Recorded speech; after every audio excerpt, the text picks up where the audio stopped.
Dans cette leçon, nous allons étudier la loi exponentielle. Commençons par une définition. Soit lambda un nombre réel strictement positif, dire qu'une variable aléatoire suit la loi exponentielle de paramètres lambda sur l'intervalle 0 plus l'infini signifie que la densité de probabilité de notre variable aléatoire est définie par la fonction, elle-même définie sur 0 plus l'infini, par f de x égale lambda exponentielle moins lambda x. Ceci veut dire par exemple lorsque lambda est égal à 0,2.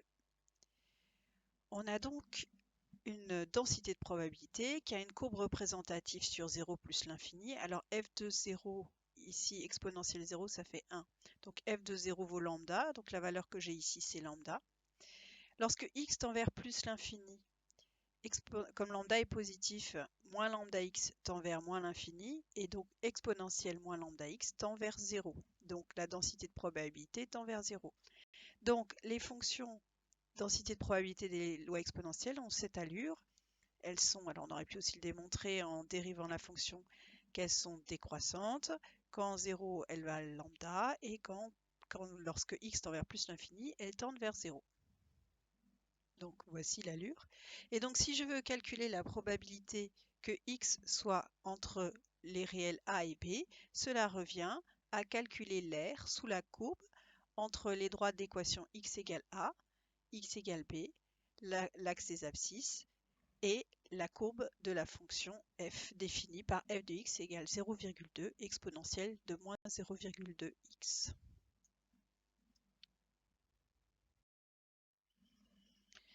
Pour calculer l'aire précédente, ce qui revient à calculer l'intégrale entre a et b de la fonction de densité de lambda exponentielle moins lambda x dx. Donc il faut une primitive de lambda exponentielle moins lambda x, et une primitive de lambda exponentielle moins lambda x, ce sera moins exponentielle moins lambda x. En effet, si je considère la fonction f de x égale lambda exponentielle moins lambda x, j'ai ici quelque chose de la forme exponentielle u. Et donc il faut que je trouve une primitive de la forme u' exponentielle u. Or, la dérivée de moins lambda x, c'est moins lambda. Donc je fais apparaître le moins ici, donc c'est u' exponentielle u. Et comme j'ai rajouté un moins, c'est-à-dire que j'ai multiplié par moins 1, je remultiplie encore par moins 1 afin que les deux membres de cette égalité soient égaux. Et j'en déduis qu'une primitive de petit f et grand F définie par grand F de x égale moins exponentielle moins lambda x. Vous ferez attention donc à ce moins. Ensuite, je calcule l'intégrale. Donc ça va être grand F de b moins grand F de a, c'est-à-dire moins exponentielle moins lambda b moins exponentielle moins lambda a. Donc je répète, faites bien attention à ce signe moins. Moins, ça va faire plus, moins fois moins, ça fait plus. Donc ça donne exponentielle moins lambda a moins exponentielle moins lambda b. Donc en fait, la probabilité que x soit compris entre a et b, c'est exponentielle moins lambda a moins exponentielle moins lambda b. Alors de ceci, j'en déduis. Par exemple, si je veux calculer la probabilité que x soit inférieur à b, autrement dit que x soit compris entre 0 et b. J'ai donc a égale 0, donc je remplace a par 0 dans cette formule, et je trouve exponentielle 0 moins exponentielle moins lambda b, c'est-à-dire 1 moins exponentielle moins lambda b. Et si je fais tendre b vers plus l'infini, c'est-à-dire si je veux la probabilité que x soit supérieur à a, alors ça va être la limite, quand b va tendre vers plus l'infini, de cette intégrale. C'est-à-dire la limite, lorsque b tend vers plus l'infini, de cette différence. Or, lambda est positif. Donc si b tend vers plus l'infini, moins lambda b tend vers moins l'infini, puisqu'il y a un moins devant, et que lambda est positif. Et donc l'exponentielle moins lambda b va tendre vers 0. Et donc la probabilité va être égale à exponentielle moins lambda a. Donc on en déduit cette propriété que vous pouvez utiliser et qui nous donne ces deux probabilités importantes. Pour tout intervalle AB inclus dans 0 plus l'infini, donc pour tout réel A et B tel que A est strictement inférieur à B et les deux sont strictement positifs, alors la probabilité que x soit compris entre a et b est égale à exponentielle moins lambda a moins exponentielle moins lambda b. Et pour tout réel strictement positif, la probabilité que x soit strictement supérieur à c est égale à exponentielle moins lambda c. Je rappelle, cette probabilité-là, c'est la même que la probabilité que x soit supérieur ou égal à c, puisque la loi est continue. Voyons sur un exemple, si on a une ampoule électrique dont la durée de vie est une variable aléatoire t, qui est modélisable par une variable aléatoire t, qui suit une loi exponentielle de paramètres 2 fois 10-4. Quelle est la probabilité, à 10-3 près, que l'ampoule électrique n'ait pas de défaillance avant 100 heures? Donc on veut calculer la probabilité que t soit supérieur à 100. D'après la formule précédente, c'est égal à exponentielle de moins lambda fois 100, c'est-à-dire exponentielle moins 0,02. À l'aide de la calculatrice, on obtient que cette probabilité est égale à 0,980 à 10-3 près. Voici une propriété très importante de la loi exponentielle qu'il faut connaître, que l'on appelle la propriété de durée de vie sans vieillissement. Si t est une variable aléatoire qui suit une loi exponentielle, alors pour tout réel positif petit t et petit h, la probabilité que la variable aléatoire grand T soit supérieure à t plus h, sachant qu'elle est supérieure à petit t, est égale à la probabilité que la variable aléatoire soit supérieure à h. Autrement dit en français, si j'ai un phénomène et que je veux calculer la probabilité qui dure au moins t plus h heures, sachant qu'il a déjà duré t heures, c'est-à-dire sachant qu'il a dépassé la durée de vie de t heures, c'est la même probabilité que le phénomène dure après h heures à partir du départ, à partir de la condition initiale. Par exemple, vous êtes en voiture, vous cherchez à vous garer sur un parking qui est complet. La probabilité que vous attendiez au moins 15 minutes, sachant que vous avez déjà attendu 10 minutes, est la même probabilité que quand vous arrivez, vous attendiez au moins 5 minutes. Puisque ce n'est pas parce que ça fait 10 minutes que vous attendez qu'il y a plus de voitures, plus de chauffeurs en tout cas, qui vont vouloir récupérer leur voiture. La démonstration qui est un ROC à connaître, donc. Alors, si je veux situer chronologiquement ces temps, t, t plus h, l'événement, si j'ai un réel t sur ma droite chronologique, l'événement grand T supérieur à t est donc toute cette zone-là. Et l'événement grand T supérieur à t plus h, puisque h est positif, est cette zone-ci.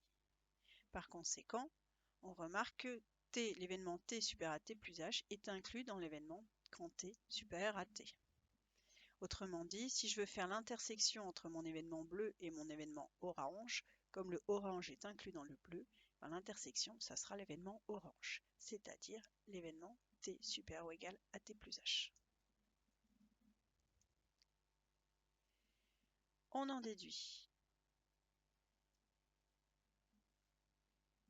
que la probabilité, sachant que t soit supérieur à t, de grand T supérieur à t plus h, c'est probabilité de l'intersection sur la probabilité de cet événement. Je rappelle la formule, P de B sachant A égale P de A inter B sur P de B.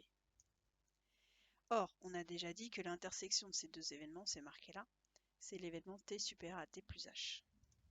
Donc, ma probabilité, ça va être la probabilité que T soit supérieur à T plus H, divisé par la probabilité que T soit supérieur à T. Ensuite, j'utilise mes formules précédentes.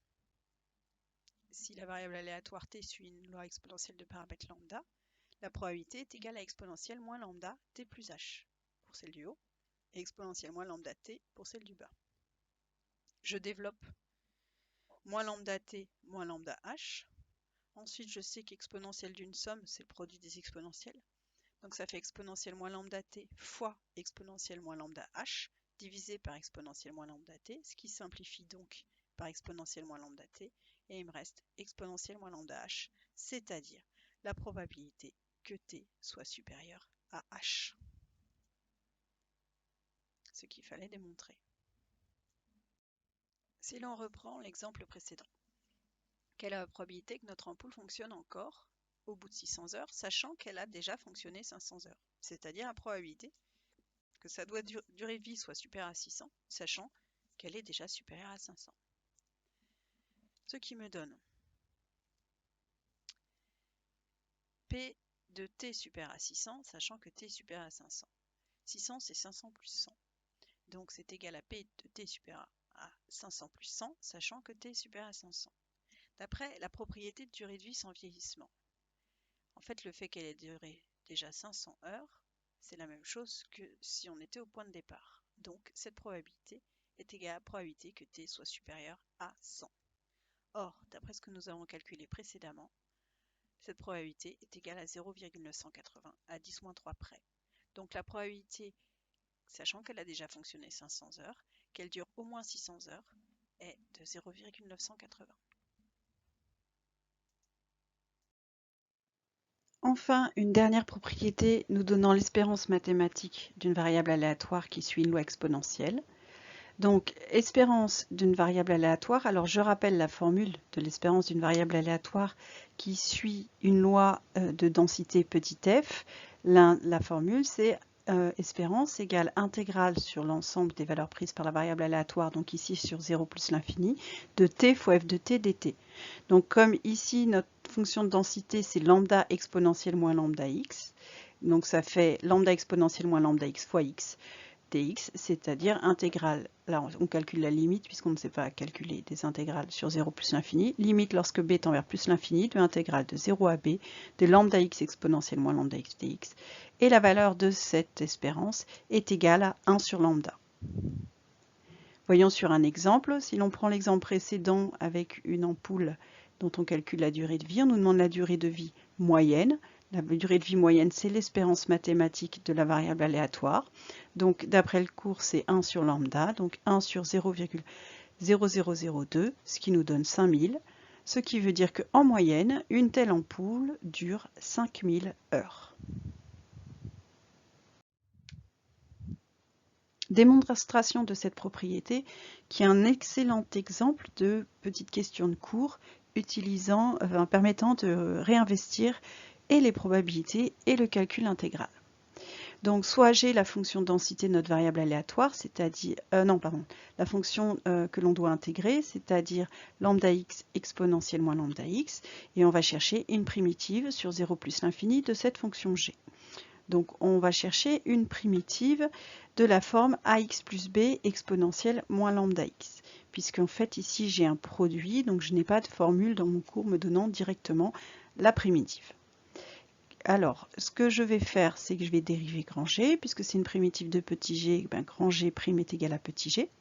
Donc je dérive grand G, je dérive ax plus b, ça me donne a, donc dérivé d'un produit, ax plus b en dérivé donne a, exponentiellement lambda x, plus u, donc ax plus b, fois v', c'est-à-dire moins lambda exponentielle moins lambda x. Je remarque qu'ici j'ai un facteur commun qui est exponentielle moins lambda x, donc je le mets en facteur. Il me reste moins lambda fois ax, moins lambda fois b, moins lambda fois a. Donc ça me donne moins lambda x plus a moins lambda b. Donc comme j'ai dit précédemment, grand G étant une primitive de petit g, cela veut dire que la dérivée de grand G, c'est petit g. Donc par identification des coefficients, donc j'ai lambda x qui est égal à moins lambda ax plus a moins lambda b. Donc cela veut dire que moins lambda fois a est égal à lambda, puisque c'est vrai pour tout x, et a moins lambda b qui est égal à 0. J'en déduis que lambda c'est égal, puisque lambda est différent de 0, d'après mon énoncé, grand A égale moins lambda sur lambda, c'est-à-dire moins 1, et a moins lambda b est égal à moins 1 moins lambda b égale 0, donc b égale moins 1 sur lambda. On en déduit que la fonction g s'écrit comme ceci, j'ai remplacé, et j'ai mis ici 1 sur lambda en facteur pour que l'écriture soit plus facile à utiliser. Ensuite, on en déduit que l'intégrale entre 0 et L de g de x dx, c'est grand G de L moins grand G de 0. Grand G de L, j'ai remplacé x par L, et j'ai développé pour pouvoir ensuite faire la suite. Et grand G de 0, je remplace x par 0, et j'obtiens moins 1 sur lambda exponentielle 0, c'est-à-dire moins 1 sur lambda. Alors maintenant, moi je veux calculer la limite de l'intégrale lorsque L tend vers l'infini, donc la limite de G de L. Je reconnais ici lambda L exponentielle moins lambda L, que c'est de la forme U à peu de choses près, x exponentielle x, avec x qui tend vers moins l'infini. Si je mets le moins, en tout cas ça marche. Donc ça fait, et or la limite quand x tend vers moins l'infini de x exponentielle x est égale à 0, donc la limite de moins lambda L exponentielle moins lambda L est égale à 0. Et l'autre partie, exponentielle moins lambda L, quand L tend vers plus l'infini, lambda étant strictement positif, moins lambda L tend vers moins l'infini, et donc l'exponentielle tend vers 0. On en déduit que la limite de G de L est égale à 0, et donc que notre intégrale, qui est la limite quand L tend vers plus l'infini de intégrale entre 0 et L de G de x dx, ben c'est égal à limite de G de L quand L tend vers plus l'infini plus 1 sur lambda, ce qui me donne 1 sur lambda. Donc j'ai démontré la formule de l'espérance mathématique d'une variable aléatoire qui suit une loi exponentielle de paramètres lambda strictement positif.